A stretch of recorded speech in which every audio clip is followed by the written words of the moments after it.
አሰላሙ አለይኩም ወራህመቱላሂ ወበረካቱ። ወንድም እህቶቼ በስደት ያላችሁ በተለይ ጥንቃቄ አድርጉ። ይህን ነገር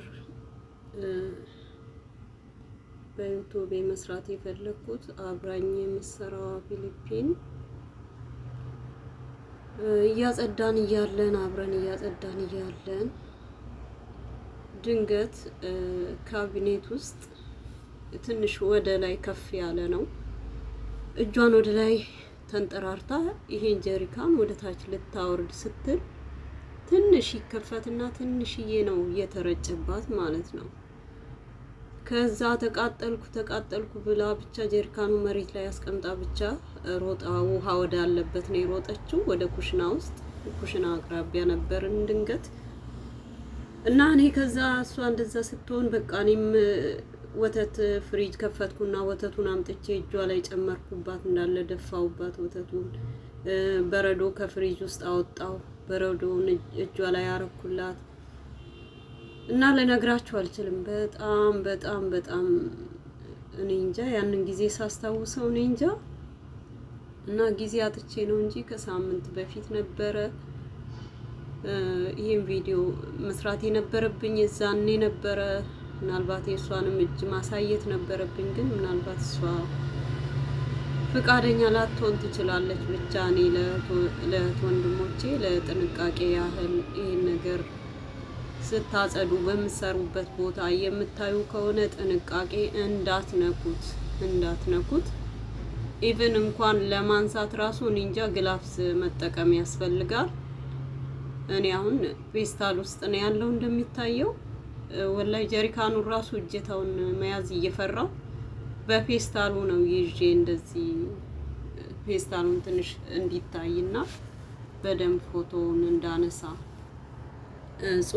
ጽሁፎቹ ላይ ያሉት ማንበብ ለሚችል ይጠቅማል።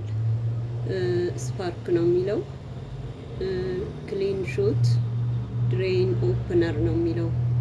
ይሄ የምንድን ነው? የቱቦ ነው። ቱቦ እንደዚህ ሲዘጋ ምናምን ቆሻሻ ሲዘጋው ምናምን የሚጨመርበት ነው። እሱ የጽዳት ነው ማለት ነው። ድሬን ክሊነር ነው፣ ድሬን ኦፕነር ነው የሚለው እና በጣም ጥንቃቄ ያስፈልጋል።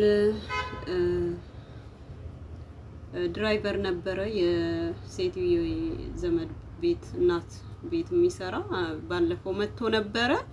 አሳየነው ይሄን ነገር ምንድነው፣ እጇ እንደዚህ ተቃጠለች ፊሊፒኒዋ ምንድነው ይሄ ነገር ብዬ ስጠይቀው ይሄ እኮ አሲድ ነው፣ ይሄ አሲድ ነው፣ ይሄንም በእጅ አይነካም፣ ግላፍስ መልበስ ያስፈልጋል፣ በእጅ መንካት አይቻልም፣ አደገኛ ነው በጣም ለጽዳት ለቱቦ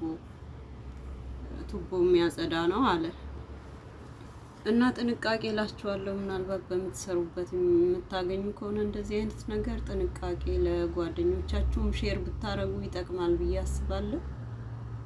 እንዲሁም ለምታውቋቸው ጓደኞችም በውስጥ በኩል ሼር ብታረጉላቸው ይጠቅማል ብዬ አስባለሁ። ከላይ ያለውን ፎቶም ያው ማንበብ ለሚችል በደንብ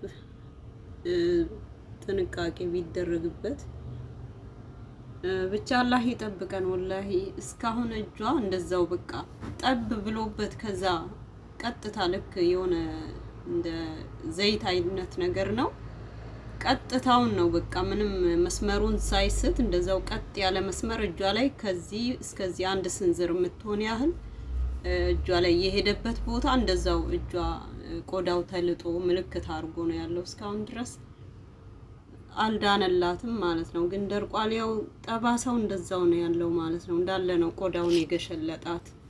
እሱ ባረፈበት ቦታ ቆዳውን እንዳለ ከላይ አንስቶ በቃ በጣም ነው የጎዳት ማለት ነው። እንደው አላህ ያምጣውና ድንገት ወደ አይን ምናምን ላይ ቢሆንማ በጣም እኔ እንጃ። እኔ ሳይው ራሱ ፈራዋለሁ ወላሂ። የዛኔ እሷን ስላየኋት ትንሽዬ ጠብታ እጇ ላይ ጠብ ስላለ ጀሪካኑ ምናልባት ክዳኑ በደንብ ስላልዘጉት ይሁን እንዴት እንደሆነ አላውቅም። ብቻ እሷ ያው አውርዳዋለሁ ስትል ለካ ክዳኑ ምናልባት ክዳኑ ክፍትና ክዳኑ በደንብ ያልተገጠመ ይሆናል። ትንሽ ነው በቃ ጠብ ያለባት ማለት ነው። ክዳኑ ራሱ ሙሉ በሙሉ ተከፍቶ አይደለም፣ ትንሽ ነው። ምናልባት ክዳኑ በደንብ ሳይገጥም ስለቀረ ነው መሰለኝ እንጂ በብዛት ቢደፋባትማ አለቀላት ማለት ነው። እና ከባድ ነው ብቻ ወላሂ አላህ ይጠብቀን እና ጥንቃቄ አላህ ይጠብቀን። ከባድ ነው።